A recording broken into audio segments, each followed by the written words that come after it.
რომ დასავლეთი deep state ეგრეთ წოდებული ცდილობს ომში ჩართოს საქართველოს. ხო, ნუ უცნაური იქნება ხა მათი ამორჩეული რო ვიყო მაგალითად, ეხლა ვერ მიხვდებოდი რომ ტრამპი რასაც აკეთებს, ხამათ ხო ეგინოდა და კიდე რაღა deep state უფრო გაძლიერდაო, deep state ვერ მარცხდება, მაშინ რაღაცში გამოიხატება, ხო?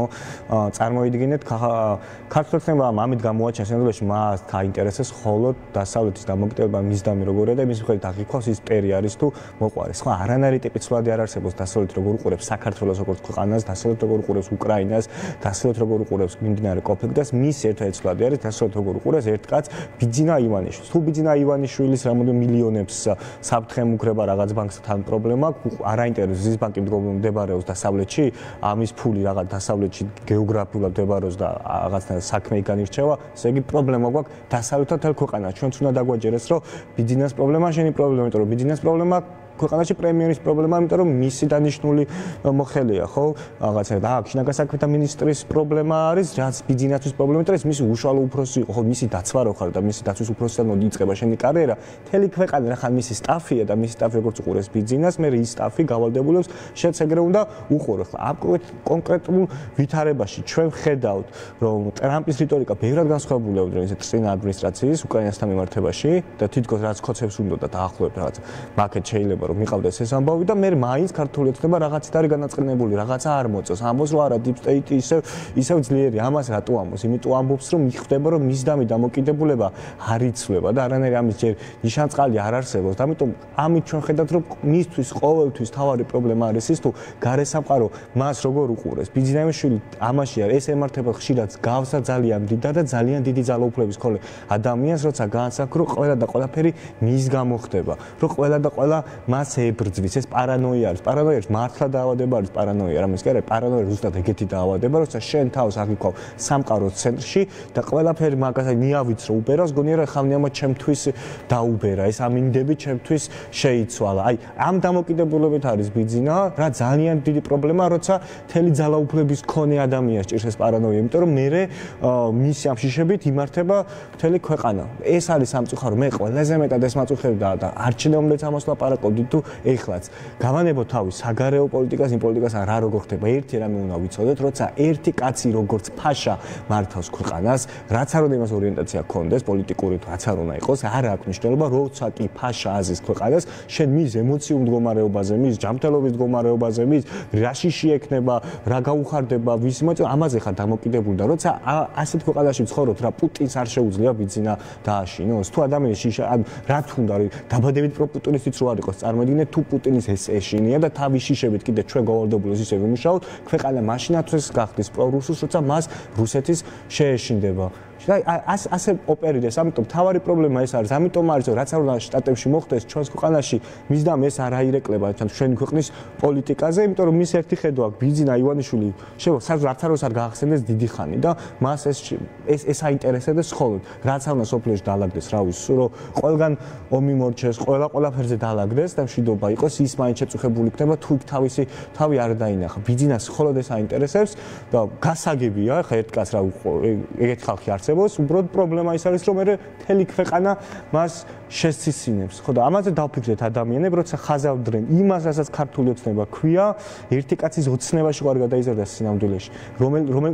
როგორი ეგეთი ქართველი კაცის ოცნება მე არ წარმომიდგენია, რომ არსებობდეს, რომ ერთი კაცის სტაფი გმართავდეს და ეს იყოს და ადამიანი რომ გამოდის და შენი პირველი პირი ქვია, ერთ კაც აქედოს ჯერ 10 წუთი და მე იწყებს რაზე აქვს გამოსვლა და იმას პრემიერი ქვია და შენი შვილი რომ ამას უყურებს, რომ როგორი მერიტოკრატია არსებობს ქვეყანაში, რომ პირველი კაციც კი ვიღაცა სხვას თუ არა ქვადი და ისე პოზიციასაც ვერ გამოხატავს, მე არ მგონია ესე ჯანსაღი ზოგადად საზოგადოება მივიღო, როცა თუ დაჭირდა ფეხბურთელს პრეზიდენტად დაგინიშნოს, მხოლოდ იმიტომ რომ შენეგაც დაქონდეს, რომ ამ კაცს ახლა რო დაფიქრდე რა გამოარჩევს, განაის გამოარჩევს, ყველაზე კარგი ფეხბურთელიც არ ყოფილა, ყველაზე გონიერი პოლიტიკას ის გამოარჩევს, რომ ყველაზე ლოიალურია ბიძინასადმი. ესე იგი ამ ქვეყანაში მერიტოკრატია არსებობს იმის მიხედვით, თუ შენ ბელათან მიმართებით ყველაზე დიდ ლოიალურობას ვი გამოიჩენს და ეს ყველა სამსახურის და ვიწრო დონეზე დაამახინჯებს მიდგომას აი ის სხვა კულტურას განეკუთვნის. ეგ არის დიდი პრობლემა. ამ ყველაფრის გათვალისწინებით, რაზეც ახლა ცოტნე საუბრობს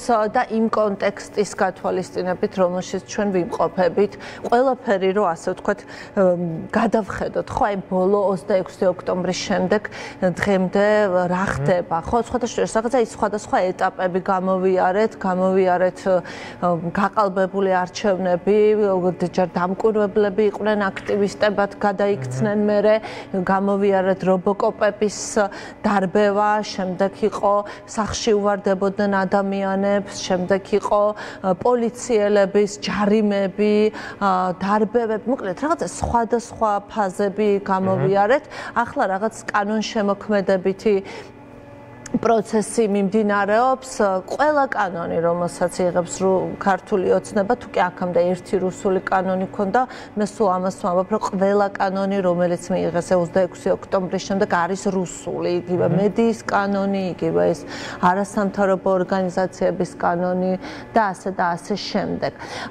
აი ამ ყველაფრის ფონზე გრძელდება პროტესტი და ეს პროტესტი არის უწყვეტი. როგორ ფიქრობთ, რა არის თავარი, რაც უნდა იყოს უწყვეტი. უწყვეტი უნდა იყოს ეს პროტესტი რუსთაველის გამზირზე, უწყვეტი უნდა იყოს საერთაშორისო ზეწოლა და პოლიტიკოსების ჩართულობა აი ამ პროცესში და თუ და არის თუ არა ასევე ძალიან დიდი მნიშვნელობა აქვს თუ არა იმ გამარჯვებებს, აი მაგალითად სტუდენტები მახსენდება, რომ ახლა სტუდენტებს, რომელთაც სტატუსი შეუჩერდა დღეს მათი ბრძოლის შედეგად დღეს გავრცელდა ინფორმაცია, რომ ეს გადაწყვეტილება გაუქმდა. მათ შეუნარჩუნდებათ სტატუსი. აი ამ ტიპის გამარჯვებები რა შეიძლება მოიტანოს, როგორ ფიქრობთ? ესეთი რთული შეკითხვა არის, მაგრამ ვეცდები პასუხი გაგცეთ. პირველი არის ის, რომ ამ პროტესტის მთელი ხიბლი, ჩემი აზრით მაინც, მიუხედავად იმისა, რომ შეიძლება ვიღაცა ამაში მინუს ხედავდეს, არის ის, რომ მას არ ყავს ლიდერი, გამოკვეთილი და კარგია რომ არ ყავს, დამძახებელი არ ყავს ამ ხალხს, იმიტომ რომ კარგია ხშირად როცა გეძახიან სადღაც და ვიღაცა რაღაც მოგიწოდებს და ამწვავებს ან რაღაცა პოლიტიკურ პროცესს ხნის.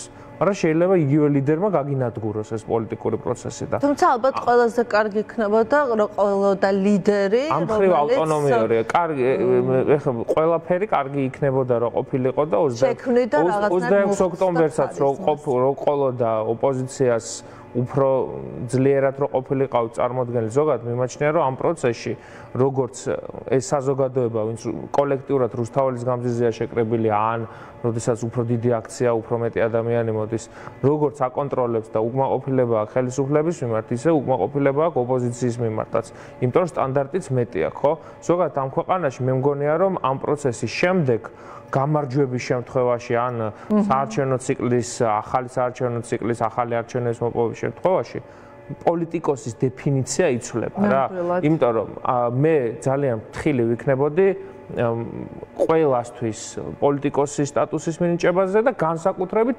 ლიდერის მინიჭებაზე ეს არის ცალსახა რა იმიტომ რომ ფაქტი არის რომ პოლიტიკოსები არ გვინდა ეს რომ ამდენი ხანია მუშაობს და უდიდესი ნაწილის მიმართ არ არსებობს მიმღეობა, ეს ნიშნავს, რომ შენ კლასიკური გაგებით არ ხარ პოლიტიკოსი.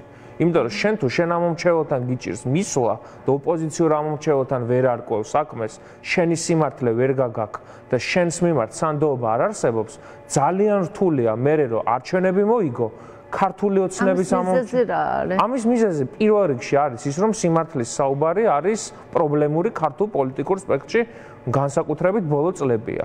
რას გულისხმობ? ის რომ როდესაც ხარ მძიმე მდგომარეობაში და ხარ კრიზისში, არ უნდა მოგერიდოს და თქვას რომ მძიმე მდგომარეობაში ხარ. მე მიმაჩნია რომ ოპოზიცია დღეს არის მძიმე მდგომარეობაში, მაგრამ ყველაფერს აქვს თავისი პლუსი და მინუსი. როდესაც მძიმე მდგომარეობაში ხარ, თუ სწორ დიაგნოზს დასვამ და გააკეთებ იმას, რაც ცდად ღირს, რომ მნიშვნელოვანი გადახალისება მოხდეს, ოღონდ ეს ყბადაღებული ახალი სახეები და საერთო სიაზე საუბარი და ეს სისულელე არ არის. მიდგომებშია, ხო? რუსთაველის გამზირზე. ხათუს თქვენი პარტია იყო, რომელიც ძალიან აქტიურად საუბრობდა საერთო სიაზე. კი, ეს როგორ არის, იცით? არა, ეს არის ბოლო ეტაპი რა.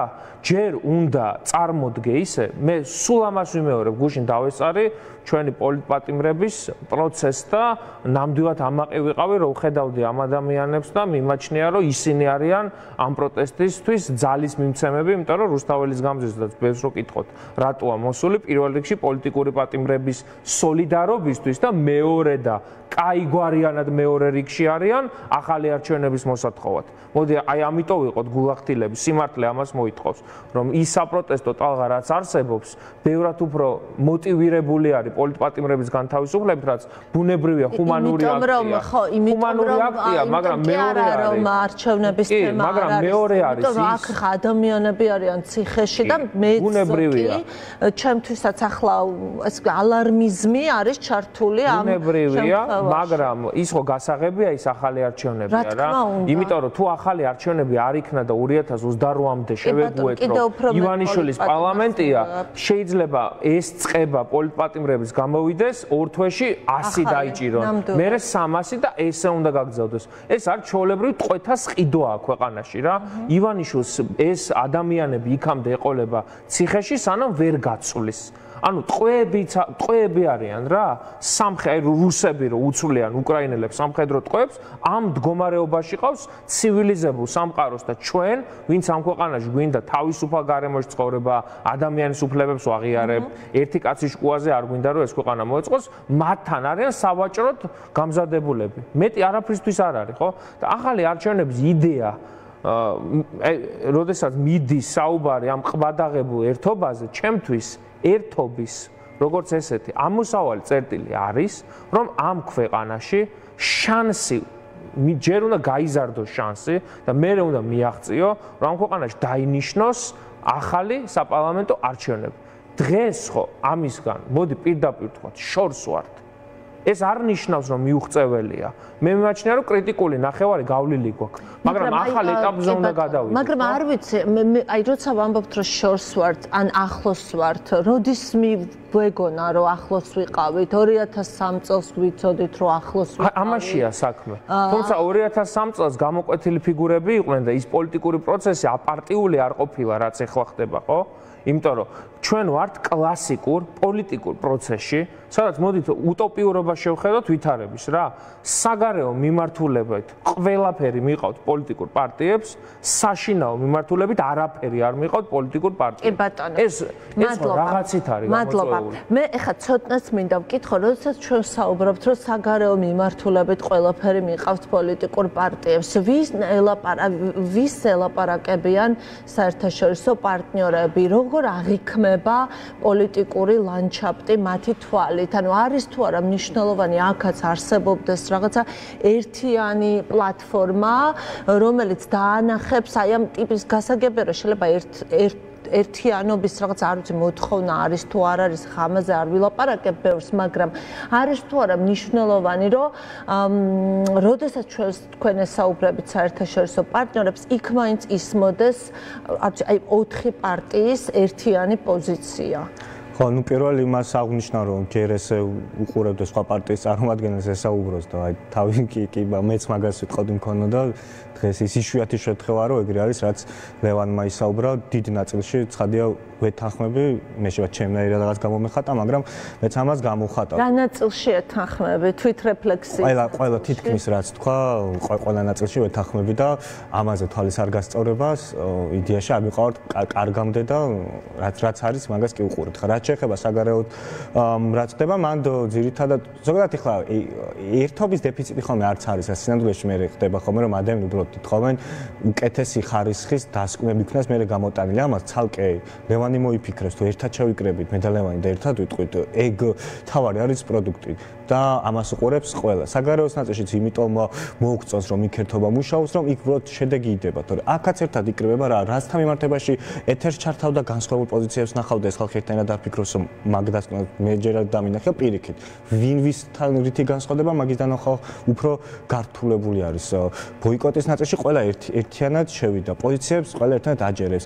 ეხლა ერთიანი ფრონტი ახლა დარქვის, თორე ზუსტად ანალოგიურად გადავახვიოთ 3 თვის წინ, კეთდება გაერთიანებული საბჭო, რომელიც ერთიანად იმუშავებდა, როგორც ჩატარდეს არჩევნები. მე უბრალოდ მოქალაქეს იმასთან აქვს პრობლემაც, უბრალოდ არჩევნებამდე როგორ მივდივართ, როგორ ხდება, თორე როგორ ჩატარდეს ეს, რომ იწერება თქო და გეგმად რაც დაიდო ხორი კვირის წინ, ხო, რაც იყო სალომეს ზურაბაშვილის გეგმა, მან თქო თელის იყო, რომ სურვილების მიღმა მანდ როგორ ხდება, მაგის მოფიქრება არის რთული, თორე მაგას თუ მოვიფიქრებ, მე რომ მარტო მოვიფიქრო, არა, მარტო კაცის მოფიქრებული, ამას არ გავყოფით, ხო, არავინ არ იტყვის. ან ერთად რო შეიკრიბო და ვერაფერი ახალი დასაგი ვერ გამოვიდეს, ხო, მაინც პრობლემა იქნება. აქედან გამომდინარე, იმის გამო რომ ამ პასუხებს ვერ პოულობ, თითქოს მე ფორმებშია პრობლემა ეს, ერთად ვერ ვიპოვეთ თუ ცალ-ცალკე ვერ ვიპოვეთ. ამიტომ არის თავარი დანაკლისი აქ და თავარი პრობლემა აქ ხდება. ძირითადად ვართ გადართული საგარეო პოლიტიკაზე და ეს უფრო მეტად გამოჩნდა დეკემბრის ბოლოსკენ, როცა თუ ხდა და როცა იყო რომ მე რაღაცას გავიგებდით, როცა საპრეზიდენტო ვადა იწურებოდა სალომე ზურაბაშვილის, მე მოვიცილოთ რომ ეს უნდა დაწყებულიყო, რაც ახლა იწყება და რაც ახლა არის მუშაობა და იმის მერე იყო დიდი წვეტა, რომლის მიმართებაში აქ არაფერი აღარ ხდებოდა. სტუდენტმა რატომ მიაღწია წარმატებას? აი რა სტუდენტმა რაც ქნას, ეხო მარტივი იყო, იმიტომ რატო არც მოუკითხე იმ სტუდენტს რა ხდება ტრამპთან მიმართებაში ინაუგურაცია, როდის არის, ვირას აპირებ, აქ დაახლა კოკეტული მისი რექტორი სად არის, აქ დაახლა სად შეიძლება რომ მივიდეთ, რაც არ უნდა მოვიდეს, გაშუქება მოუწიოთ, ქნეს ეგ და გაკეთდა. რატო? იმიტომ რომ აწყმოში იყო აქ და ახლა. ყველასთან მიმართებით გოსწორდა არსებობდეს მაღალი ტემპერატურა, რომელთან მიმართებაში უნდა ქონდეს რომ მოჭრილი არა, სხვა იმედებს არ უნდა ქონდეს აქ და ახლა, აქ წდება რაღაცები და ეს ტემპერატურა უნდა შემარჩუნდეს, იმიტომ რომ თუ ჩვენ მათ შორის რომ უბრალოდ ხელახალი არჩევნები რო გვინდა, ესე ძალიან უცნაური მოთხოვნა არის. შენ ხელახალი არჩევნები ეხლა რო ბიძინავ დაგგვინიშნოს სინამდვილეში, უკვალოდ ნომინალურად ეგ ხო არ გვინდა. ჩვენ ხო გვინდა რომ ხელისუფლება იყოს იმგვარ ტიპის წნეხში, რომ ვერ მოახერხოს მისმა პარტიამ სახელმწიფოს გამოყენება, იმისათვის რომ არჩევნებზე ქონდეს ზეგავლენა.